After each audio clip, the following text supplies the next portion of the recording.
The documentary you're about to review was filmed 17 years ago.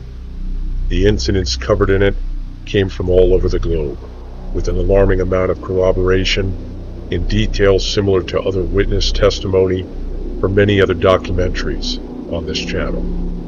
Yet, these witnesses have never met, and many programs are filmed years, if not decades apart. Regardless of what you believe about unidentified alien aerial phenomena, it's truly remarkable to believe these situations are all simply coincidence.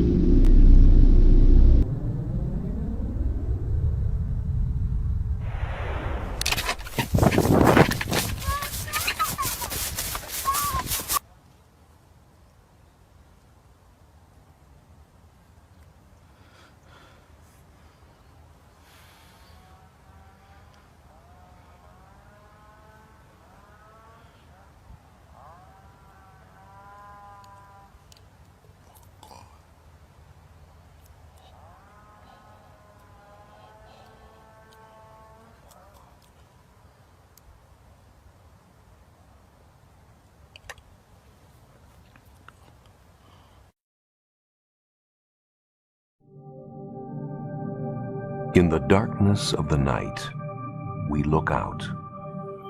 Children in an age-old universe. We try to find the man in the moon and search for meaning in the stars. We look for answers. We look for life, perhaps not as we know it. A world away, or is it? What I saw was real. It was damn real. Over the last 50 years, reports of UFOs and of encounters with extraterrestrial beings have reached astronomical proportions.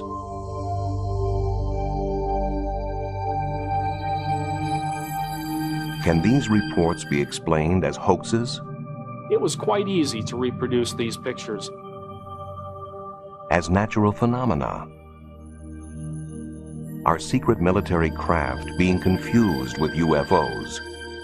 I've seen a silver flying dome in the sky that was unidentifiable. Are these sightings all in our minds? Or is there intelligent life beyond us? And are aliens closer than we think?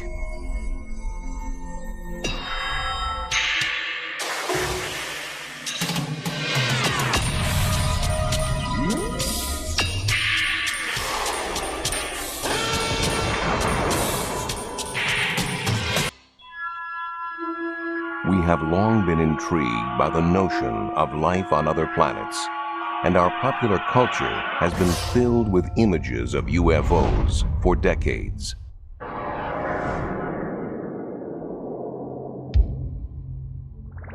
But the first widespread documented sightings of UFOs in the real world came in the closing months of World War II.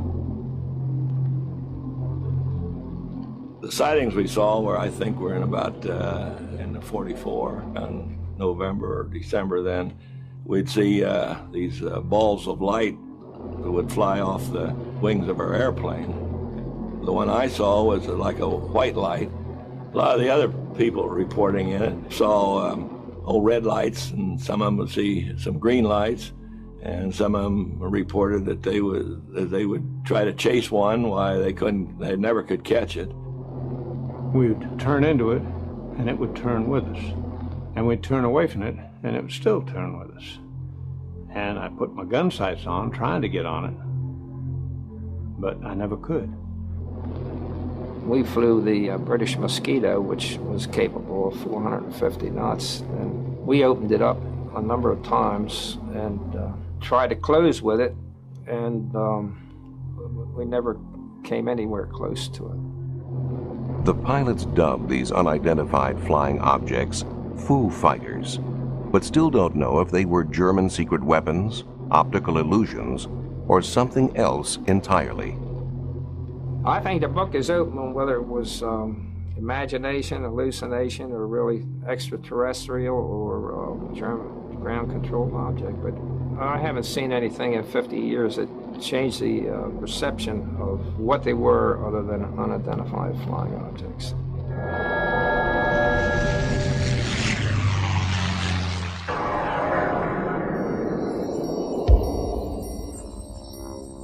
Two years after the end of World War II in Washington State, a private pilot named Kenneth Arnold reported seeing peculiar-looking aircraft near Mount Rainier. The craft appeared to wobble and flip and were flying faster than any Arnold had ever seen. Word of this sighting was spread by the press, and the term flying saucers was coined.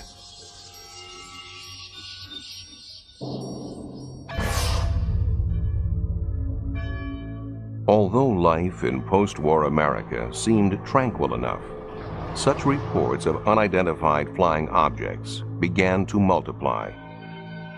Were these UFOs Soviet reconnaissance planes? Could this explain their apparent presence around U.S. military bases? Fear began to emerge. Atomic secrets could be at risk. National security at stake.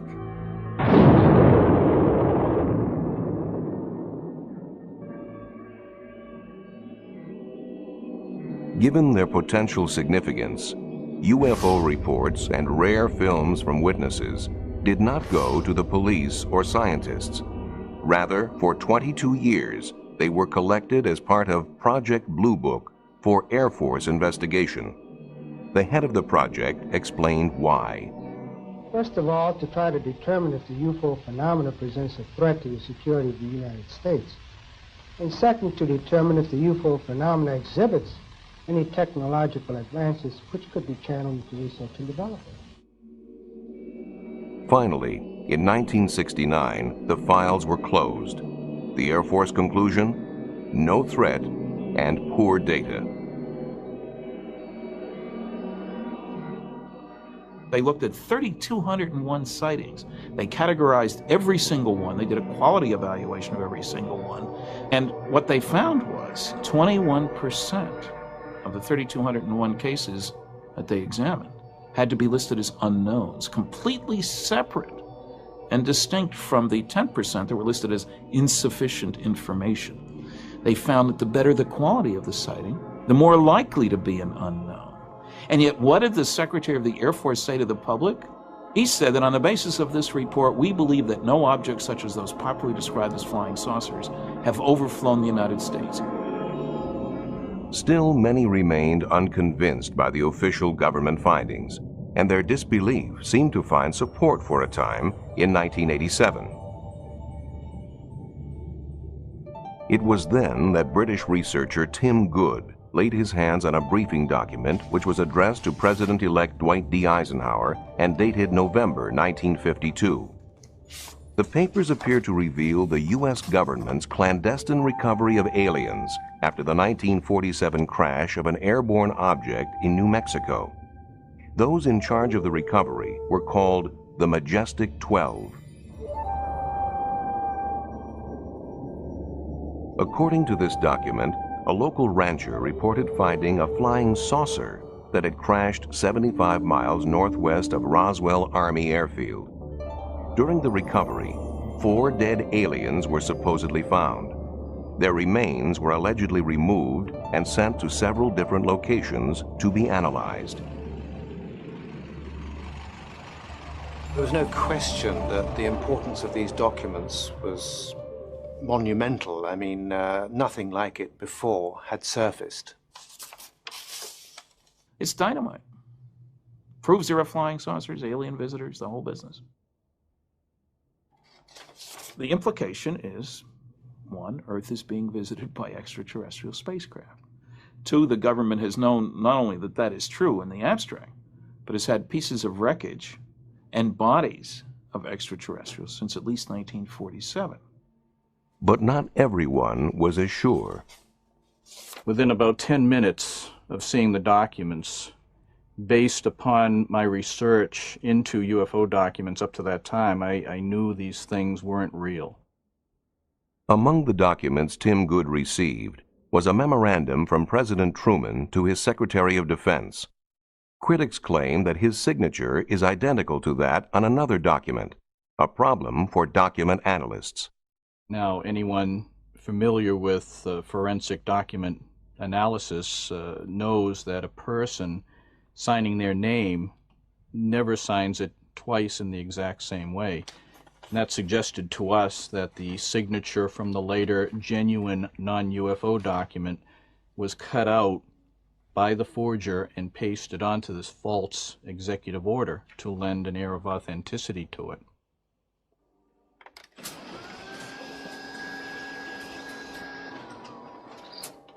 They say the signature on there is identical to another signature from a different memo, which I found in the first place. I say if you hold them up to a light table, they are clearly not identical. Regardless, though Tim Good admits the letter itself may be a fabrication, he does not dismiss the information contained within. I am convinced that whoever fabricated that document, if it was fabricated, must have had inside knowledge. There's no way it could be otherwise. And there's no question that the Majestic 12 papers have indeed pointed people in the right direction. And I think essentially the information contained therein is accurate. Eventually, to get a more complete overview of government documentation regarding UFOs, the Citizens Against UFO Secrecy went to court. The National Security Agency, however, tried to block them. We filed for the 21-page above top secret affidavit. The judge had referenced it in his finding, and we eventually got it. The only trouble is, as you start to go through it, you find that it's blacked out, and pretty soon all blacked out. 75% of the document isn't there, and people say, scrape away the black, there's nothing underneath. They Xerox it first.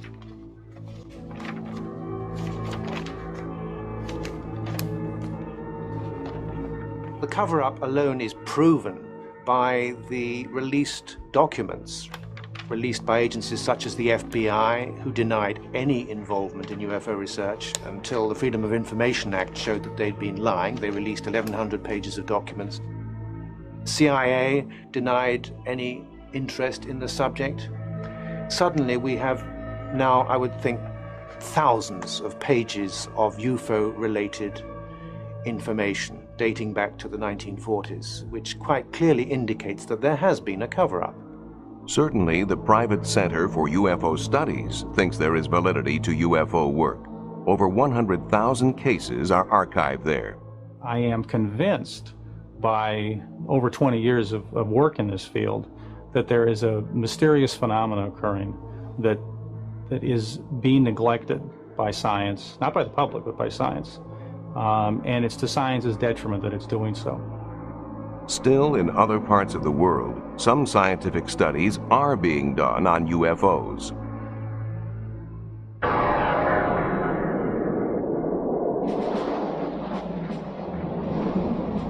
In March 1990, in the former Soviet Union, fighter planes scrambled to investigate pulsing lights northeast of Moscow. For 3.5 hours, they stalked the lights, which moved at speeds up to 3,000 miles an hour. No radar image appeared on the screens of ground stations, but photographs were taken, and thermal imaging produced results.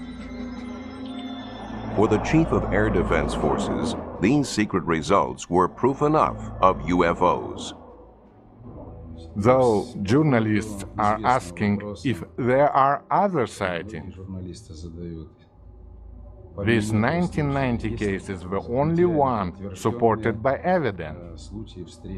This is the only case for which there is real proof. Nor was it ever considered that the sighting was that of a stealth bomber. We never thought it was an American stealth aircraft. The radar characteristics are not the same. Stealth behaves like a plane in terms of speed and maneuverability. UFOs are very different.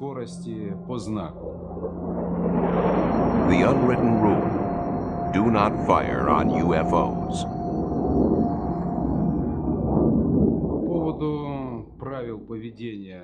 As far as official instructions are concerned, we in air defense have certain unwritten rules that mean we do not fire at UFOs.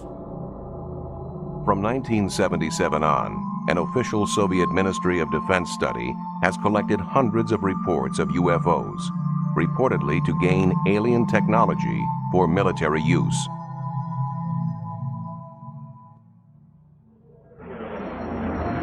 Their files list many cases. In one case, a pilot reported finding a light closing in on him, at which point his aircraft went into rapid descent. Though he landed safely, there was damage to the left wing.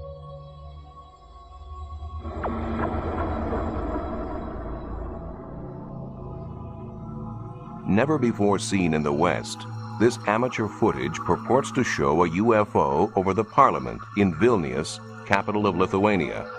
The craft hovers noiselessly, appearing to land.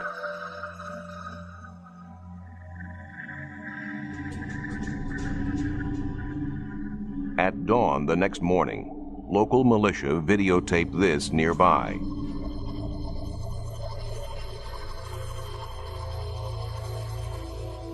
Enhanced, the night visitor looks like this. It moves unlike a normal helicopter or plane.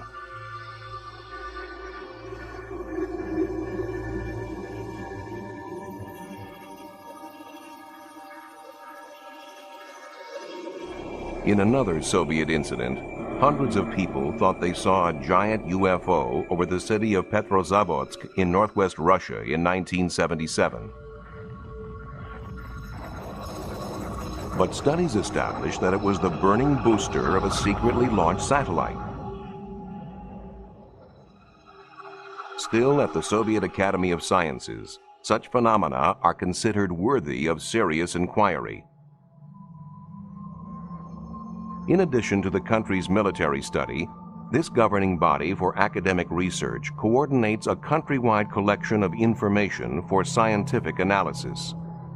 Here, the Central Committee for the Study of UFOs gathers data from 10 other scientific academies.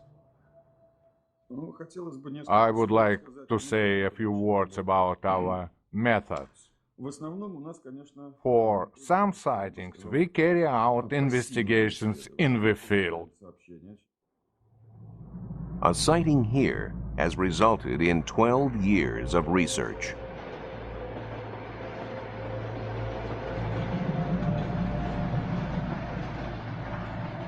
Train passengers reported seeing a UFO,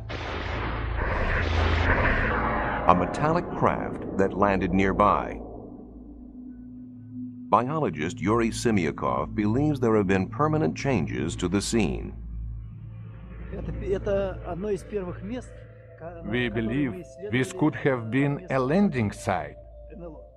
This is a very interesting place because it has such strong magnetic fields. His experiments find living creatures shun this spot. These findings are consistent with studies of other UFO sites, where the ground appears empty of all life, even microbes. Most puzzling of all, Earth samples taken from landing sites contain tiny spheres. His work has led him to conclude these spheres were extraterrestrial in origin, containing DNA, the seed of life itself. In the U.S., tests of these samples were divided. Results indicate that the spheres are either of unknown origin or common parts of groundwater filter systems. Yet some Russian researchers believe alien microtechnology is being placed here by interplanetary prowlers.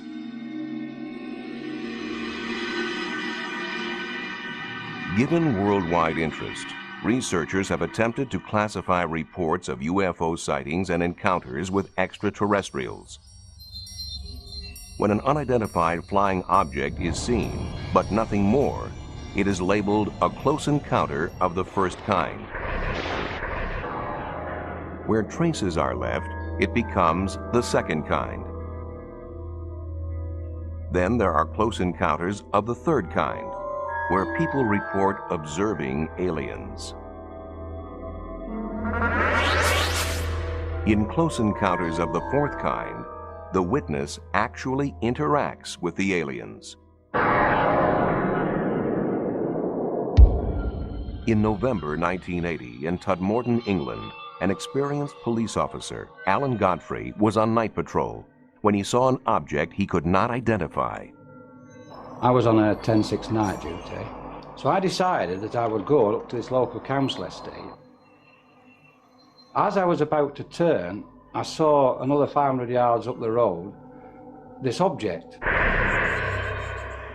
As I got near to this object, it became apparent to me that what I was looking at wasn't something that I would normally find in the early hours of the morning in Todmorden, you know. I thought it could have been a hot air balloon that had come down, but obviously as I got nearer and nearer, I realised that this was a metallic, man-made craft. It was a nuts and bolts thing. It wasn't an hallucination, it was real. This object was 20 foot wide. It's 14 feet high. It's diamond shaped. The bottom half of it was rotating. The top half was stationary. It had a bank of dark windows, or could have been panelling. Had I got out the car, picked a brick up and thrown it at it, I'd have probably found out whether the windows or not. The trees that lined the road were shaking violently. But yet, whilst I was sat in the car, I didn't feel any vibration. And I didn't hear any noise. But I certainly wasn't going to get out of the car. I picked my clipboard up, put it on my knee, and proceeded to draw it. Now, as I'm drawing the object,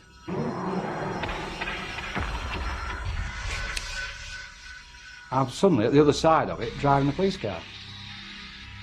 And the object had gone. Gone too was a period of time. After hypnotic regression, the officer remembered more. There's a total blackness. Then there's a feeling of floating, as though either me on my own or the vehicle, whatever, is floating. Then I wake up in a room. Now in this room, there is a very tall humanoid, for want of a better word. He's about 6 foot to 6'6", very tall, thin, with a beard. He had a skull cap on and he had this white gown on. What happens then is I'm asked to get on this bed. Now, the questions asked to me then is, how did he wants to get on? Because I said, well, his mouth's not moving, he's not talking, it's just, he wants me to get on the bed. Obviously, whatever it was having some sort of influence over my thoughts. Yet I did feel at ease with him. I felt comfortable with him. I got the impression that I'd met him before. I wasn't in fear of him or anything like that. I didn't feel in any danger. So I'm on the bed, and then these horrible little things come.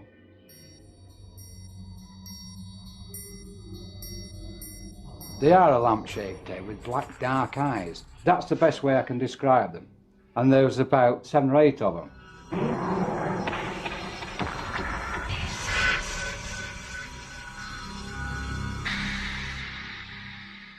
Officers nearby said they saw a light in the sky, and Alan Godfrey insists his encounter was genuine. I know that night what I saw was real. It was damn real. In 1974, in Llandrillo, Wales, residents felt severe tremors. Tremors which some felt were not naturally caused.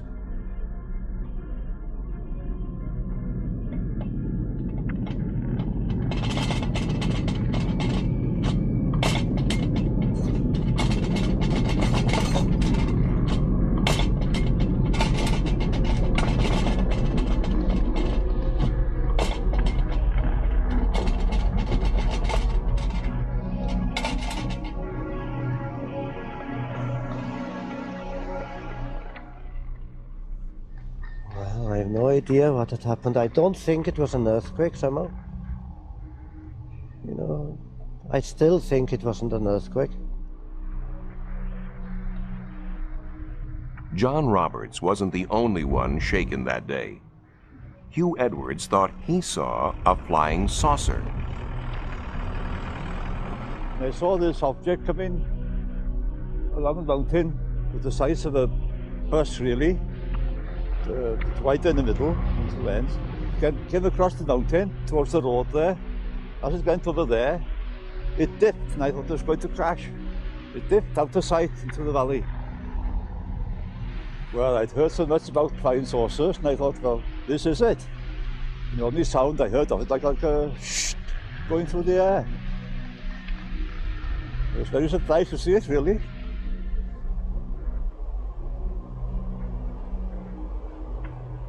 The district nurse thought perhaps a plane was down. I thought there might be an air crash. Maybe as a nurse we could help giving first aid. So I called to my daughters and we got into the car and we made our way up to the mountain. We drove a fair way along the mountain road, and to our left we could see a huge orange ball sitting on the mountain, glowing. Yeah, we stopped and we started looking what we thought was going to be an aircraft on fire. So we'd envisaged sort of, oh God, you know, there might be bodies if it was an aeroplane crash, and we weren't too happy at that prospect, but we were quite surprised to see this big reddish orange ball just sitting there. There were no flames and it was so uniform. The shape, the round spherical shape of it made us realise we weren't looking at an aircraft. There were no flames jumping, but it was pulsating, this red-orange object that we saw. And we could see little lights, like fairy lights, coming towards the object in a zigzag pattern, and we assumed at that time possibly there was someone going to see what was what. With hindsight, we realised well, the search party couldn't have got there, located it and got there in the time it had taken us to go from the village up to the mountain. Yeah. No one could have organised themselves to get to the object that we saw. Since no search party went out that night, nothing was ever found at the scene. But astronomer Ron Madison has proposed that what the villagers saw that night was a meteorite or fireball, and that it coincided with an earthquake at a nearby fault. Thinking that that explosion might well have been due to an impacting piece of rock, our first reaction was to try to estimate the energy involved. And it seemed to us to be something that would correspond to an explosion of the size of about 600 tons of TNT.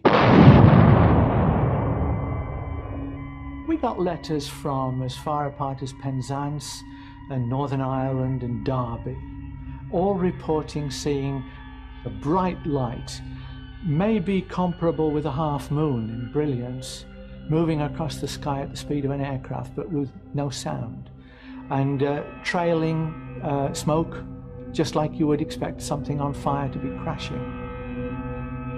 In the next few days, we were to realise, of course, that the village was not very far from the Bala Fault, which is active and has been moving steadily over thousands of years. And unbeknown to us at the time, originally, there had been on that evening a movement on the fault, and that is incontrovertible evidence. This was a coincidence. There were fireballs in the sky at the same time that there was a triggered movement along the Bala Fault.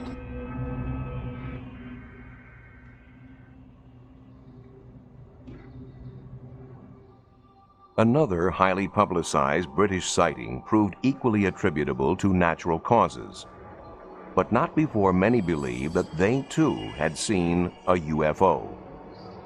In March 1981, policeman Derek Ingram saw and photographed what many thought to be an alien craft that had landed on a fell or hillside.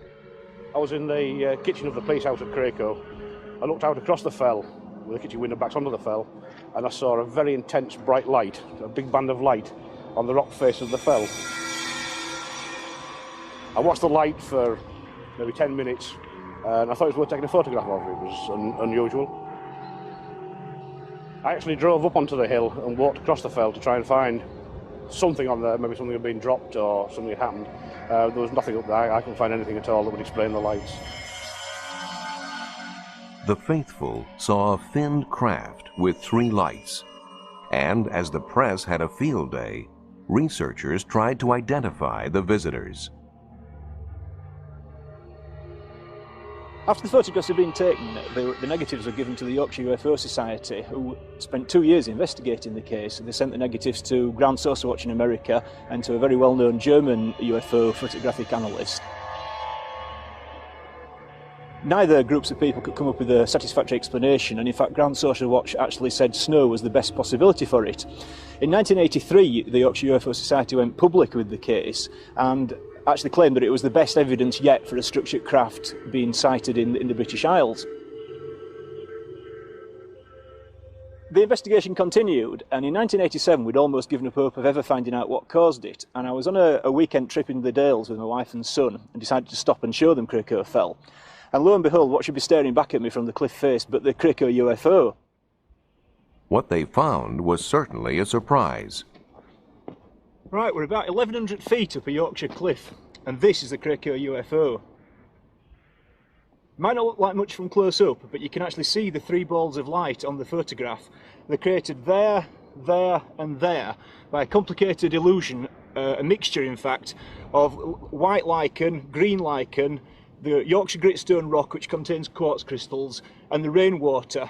All this, when it's illuminated at certain angles by rain or damp, it gives the illusion of 3 balls of light.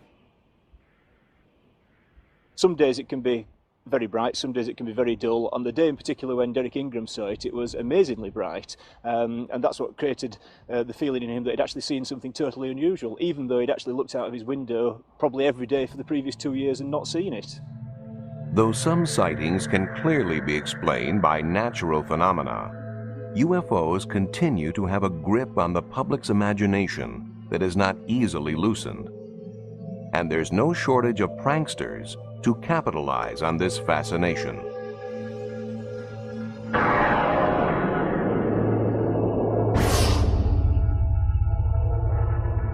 In Gulf Breeze, Florida, in November of 1987, builder Ed Walters claims he took Polaroids of a UFO 3 times as big as a house. For him, it was just one of many such photo opportunities, near abductions and glimpses of aliens.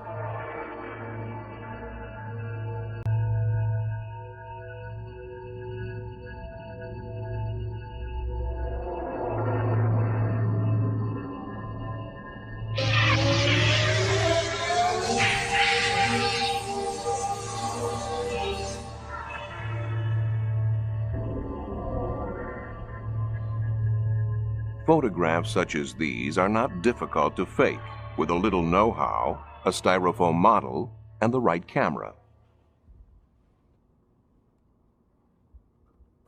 It was quite easy to reproduce these pictures. He took the majority of his early pictures, about 30 pictures, on a Polaroid 108 camera. It is very easy to double expose the film in that camera. If you don't pull the film out, you can press the button and expose that same piece of film again. You take a picture of the UFO model inside, you go outside, take a picture of the skyline, let the film develop. There you have your double exposure of a UFO flying in the sky.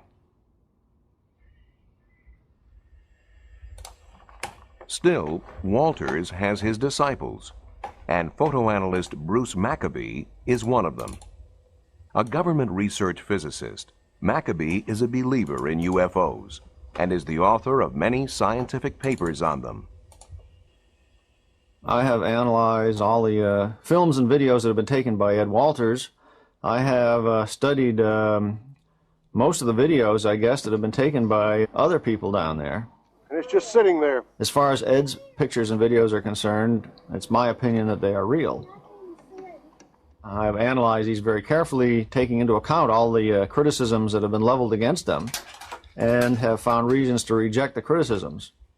In baseball, you get 3 strikes and you're out. For Ed Walters in this case, strike 1 was when a model was found in the attic of his former home.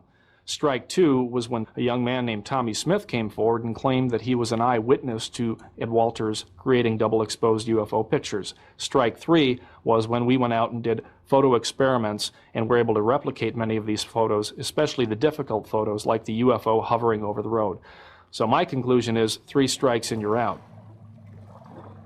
We published the first pictures of the Gulf Breeze sightings back in November of 1987, and I was trying to figure out exactly how to present them, because I tried to run everything that happened locally in Gulf Breeze. When my folks came in, and I said, "You're not going to believe what we're getting ready to run in the paper this week," and I showed them the pictures, and they said, "That's what we saw." It was primarily because of the many other people in Gulf Breeze that witnessed the UFO, both the same night that Ed first got the pictures and many times after that, that the Sentinel continued to carry the story. I have had 3 other daylight sightings and over 100 sightings at night at Shoreline Park in Gulf Breeze. I witnessed over 170 sightings.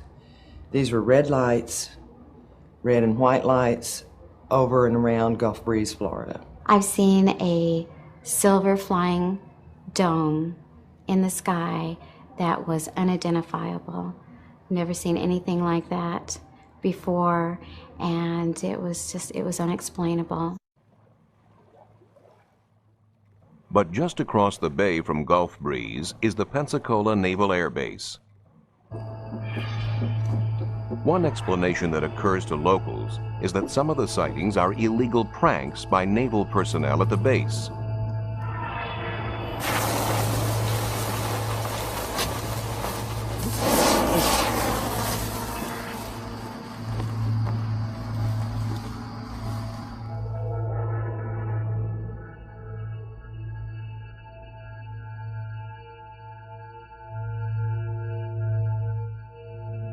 Another possibility is that actual military craft are being confused with UFOs.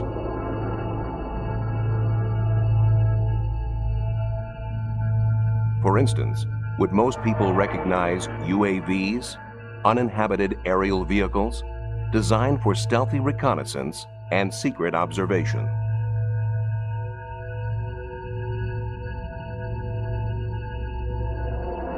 Yet despite the fact that certain sightings may be hoaxes or otherwise explained by natural or man-made phenomena, we keep on looking. Our fascination only grows as scientists uncover evidence of life on other planets. It only grows as it becomes increasingly reasonable to believe we are not alone in the universe. If signs of life on Mars prove true, extraterrestrial life in general may be even more widespread. Astronomers calculate the number of civilizations we can expect to detect in space. They use the Drake equation. Professor Frank Drake. The first factor is the rate of star formation in our galaxy. Obviously, the more stars you make, the more potential abodes of life there will be. Some fraction of those stars will have planets. That's the second factor, the fraction which have planets. We then have to take into account the number of planets in each system which are potential abodes of life. The next factor is the fraction of systems of living things which give rise to intelligence. The next factor is the fraction of systems of intelligent creatures which develop high technology, detectable technology. But how long do they last? How long are they detectable? Perhaps they're destroyed by cosmic accidents. Perhaps in an ugly way through nuclear war. More likely, we think they become undetectable because they become so sophisticated in their technology that they don't waste any energy. They don't release energy into space, and therefore there's no sign of them to detect. And so we say, well, there must be some longevity. L, the length of time typically a civilization is visible. And now if we take the rate of production and multiply by that L, the end result is that thing we started out to find, which is the number of detectable civilizations in space. And the number is getting bigger. 7 new planets have been discovered in the last year. One planet is almost as big as Jupiter by the 4th star nearest to the Sun, a planet orbiting star 51 in the constellation of Pegasus. The latest estimate of the number of galaxies is now 50 billion. The estimated number of detectable civilizations, 100 million. Are any of these potential civilizations attempting to communicate with us? SETI, the search for extraterrestrial intelligence, is listening. I made the first modern radio search in 1960. All over the world, large radio telescopes were being constructed because the beauty and power of radio astronomy had just been recognized. And also at that time, some very much more sensitive radio receivers were invented. The combination of these new telescopes and these new radio receivers gave us a sensitivity very much greater than we've had before. And this was a first. We had, in our abilities, crossed a very important threshold. So it made sense to search. It didn't require anything special in the activities of the extraterrestrials. If they were just like us, we could detect them. Conducting a SETI search from the Earth's surface is very challenging and very difficult. And the reason is you detect intelligent signals all the time. It's just they're all from us. All from us, and some with an impressive shelf life. Call sign GBTT, Gulf Bravo Tango Tango.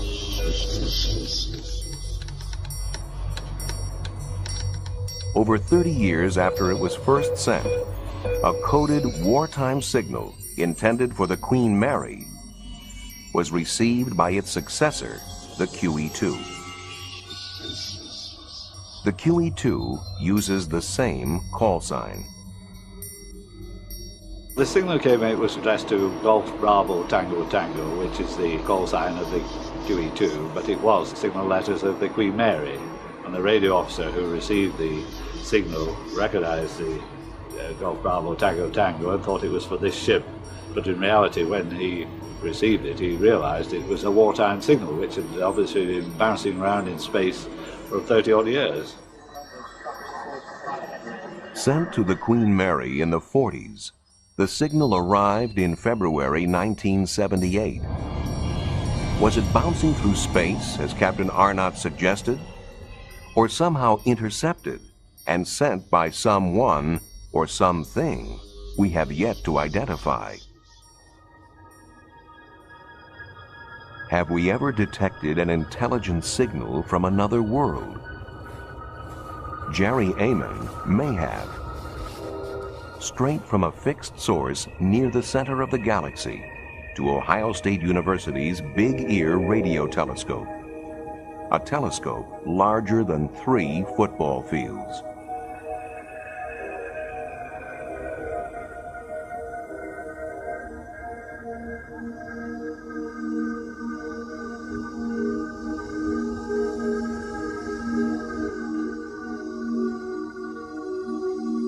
We had started a data run on August 15th, 1977 that lasted for about 3 days.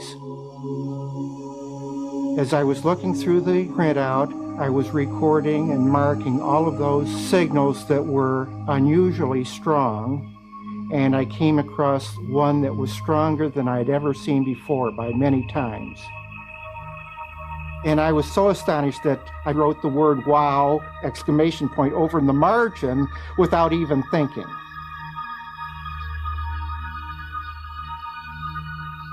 To have signals coming in only one channel indicates the possibility that this was some either unique astronomical event or that it was generated by some transmitter. We are resurveying the sky using more modern equipment, and we have passed through that same region of the sky and have not seen the wow source again. Eamon and his associates checked their equipment and their figures. Studies eliminated glitches, space probes, and terrestrial sources. We have ruled out effectively nearby spacecraft or space debris or satellites in Earth orbit, and we've certainly ruled out anything close, very close to the radio telescope, like an airplane flying through the beam of the telescope. We have not ruled out the possibility that this is actually a signal from extraterrestrial intelligence. The transmission of a signal is one thing, but are there ways to travel these vast distances of space? If you imagine that this balloon is our universe, we live in 3 dimensions in the surface of the balloon. And it has been suggested that there may be what are called wormholes, that, if you like, sort of run across the balloon from one side to the other, or connecting points, which would allow us to travel from one side of the balloon via a shortcut to the other side. So just as the gravitational field around great mass, such as a planet, distorts space and time, any gravitational field, whether naturally occurring or generated, distorts space and time in a similar manner. Now, the great benefit of generating an intense gravitational field is not only can you turn it on, but you can turn it off. If we refer back to our original illustration of space-time distortion, we can see that when we generate an intense gravitational field, we can distort the space-time and in turn the distance between the point where we are and the point where we want to be. We can then position ourselves at the point where we want to be and then stop generating the gravitational field, allowing space-time to return to its natural form. In this manner, we can travel great distances with little linear movement, and this is how space-time distortion translates into reduced distance. Now back to our original question, how is it possible to cross the vast expanses of space required for interstellar travel without exceeding the speed of light? This is accomplished by generating an intense gravitational field, distorting space-time and allowing you to cross many light years of space in little or no time and without traveling in a linear mode near the speed of light. Imagine that this sheet of paper is our universe and we're at point A and we want to go to point B. Normally we would have to travel through from A to B through the universe. What would be nice, of course, would be if we could find some way of bending the universe in another dimension to bring those 2 points together and then step across the gap. And that's a sort of space warp, if you like, warping the universe to bring those points closer together. July 21st, 1986. A government memo was sent with the subject titled 1950 W.B. Smith. It became known as Memo Number 2 and is available to review online for anyone interested. Reading points A through D regarding unidentified flying objects are as follows. A. The matter is the most highly classified subject in the United States government, rating higher even than the H-bomb. B. Flying saucers exist. C. Their modus operandi is unknown, but concentrated effort is being made by a small group headed by Dr. Vannevar Bush. D. The entire matter is considered by the United States authorities to be of tremendous significance. This document, like many others we've seen, proves we have been visited by alien beings not of this world. One has to wonder when the government won't be able to control the amount of technology we've come to possess from them any longer.